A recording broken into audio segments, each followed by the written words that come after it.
We've spoken to health and economics researchers who've been able to show us these measures of supply and demand specifically for psychiatry appointments. And we have some data to show you.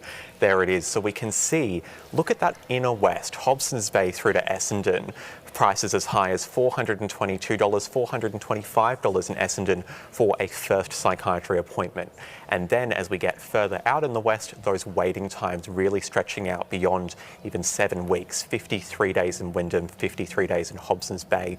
Essendon also still copping it, even though it is the highest for the fees as well.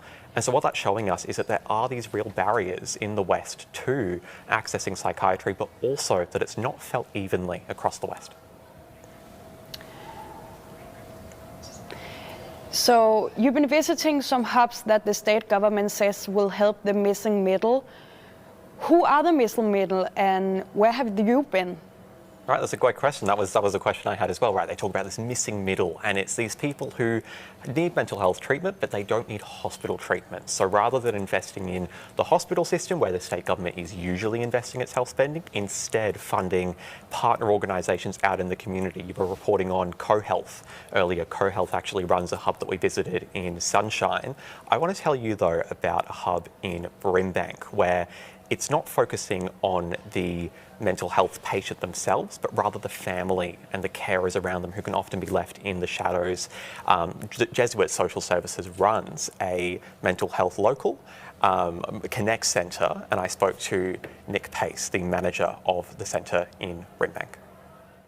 The idea of the program here is to provide, I guess, a safe and warm and welcoming space that people can feel recognised and understood and validated and normalised, and to really break down the stigma of being a carer. They can be really burnt out, sometimes frustrated at the system that the person that they're caring for is in. So coming here is a place for them to connect with other carers and connect with lived experience staff to be able to share those feelings in a safe way. We provide support here on site in our centre in Sunshine, but we also, recognising that the West is quite a big area and people live in quite far away from Sunshine, we do outreach support as well. So our counsellors and support workers are able to travel to where people need us most. Caring for someone with a mental health or substance use issue is really distinct to caring for someone with, say, physical or cognitive disability or ability issues. It was fantastic that the Royal Commission heard those voices finally and were able to invest in this initiative to be able to provide that dedicated support just to carers.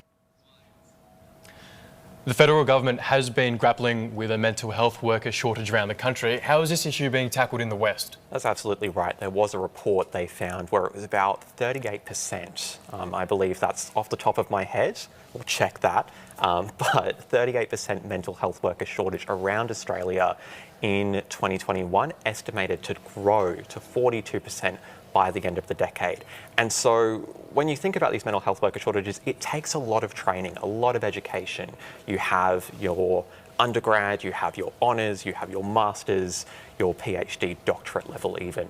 And so one of the big questions has been, well, how do you get people along that pipeline more smoothly? Now, Lifeline has moved into West Melbourne in a partnership with St Albans University.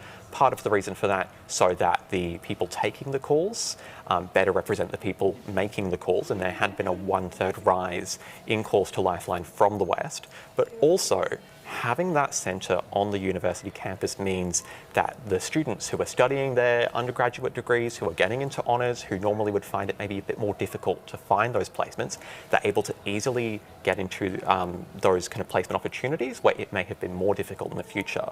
So thinking about what's going to deliver returns, not right now, but maybe 5, 10 years down the track. There's a lot more to this story, and we're really looking forward to bringing it to you. Again, me, Natalie, Heslop, Nyah.